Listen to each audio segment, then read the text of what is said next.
নমস্কার বন্ধুরা। বেনারসের সঙ্গে বাঙালির সম্পর্ক অনেক পুরনো, তাই বোধহয় বেনারসকে বলা হয় বাঙালির সেকেন্ড হোম। আর এই বাঙালির সেকেন্ড হোম বেনারসে এক বাঙালি বাবুর বাড়িতে 258 বছর ধরে খড়, মাটি আর বাঁশ দিয়ে তৈরি দুর্গা প্রতিমা একইভাবে পূজিত হয়ে আসছে। আপনারা বাড়ির দেয়ালে একটা মার্বেলের ফলক দেখতে পাচ্ছেন, তাতে ইংরেজিতে লেখা পুরাতন দুর্গা বাটি 1767। এই জায়গাটা হলো বেনারসের বাঙালি টোলার মদনপুরা।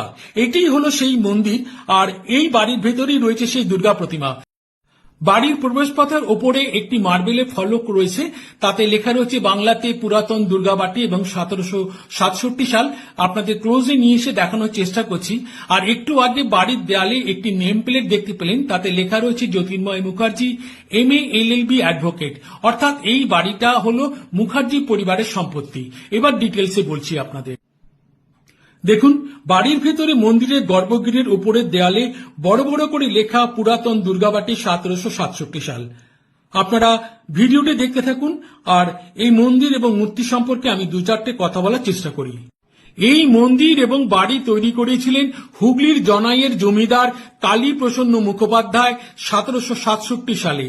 তিনি সেই বছরই এই বাড়িতে দুর্গাপুজো শুরু করেছিলেন খুব ধুমধাম করে। কিন্তু অলৌকিক কাণ্ড, দুর্গাপুজোর পর বিসর্জনের দিন অর্থাৎ বিজয়া দশমীর দিন প্রতিমাকে বেদি থেকে তুলতে গেলে সেই প্রতিমাকে বেদি থেকে তোলা আর সম্ভব হয়নি, কারণ প্রতিমা তখন অসম্ভব ভারী হয়ে গিয়েছিল। বাড়ির সবার মনে নেমে এসেছিল দুশ্চিন্তার কালো ছায়া। কেন এরকম কাণ্ড ঘটল? অথচ আর পাঁচটা সাধারণ মূর্তির মতনই খড়, মাটি আর বাঁশ দিয়ে তৈরি এই প্রতিমা। যাই হোক, সেদিন রাতেই কালীপ্রসন্ন মুখোপাধ্যায় মায়ের স্বপ্নাদেশ পেলেন। মা তাকে বললেন, আমাকে বিসর্জন দেবার দরকার নেই, আমি তোর বাড়িতে নিত্য পুজো গ্রহণ করব। আমাকে বেশি কিছু দিয়ে পুজো করতে হবে না, শুধু ছোলা আর গুড় দিয়ে পুজো দিবি।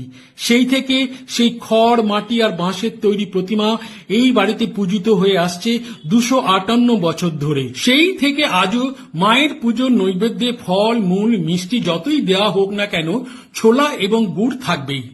প্রতি বছর এই বাড়িতে খুব ধুমধাম করে দুর্গাপুজো অনুষ্ঠিত হয়।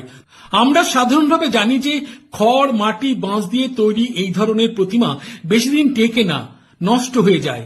সেখানে এই প্রতিমা সেই 1767 সাল থেকে অর্থাৎ 258 বছর ধরে একই রকম আছে। শুধু প্রতি বছর প্রতিমার কাপড় এবং সাজসজ্জার পরিবর্তন করা হয় এবং প্রতি 5 বছর অন্তর প্রতিমাকে রং করা হয়।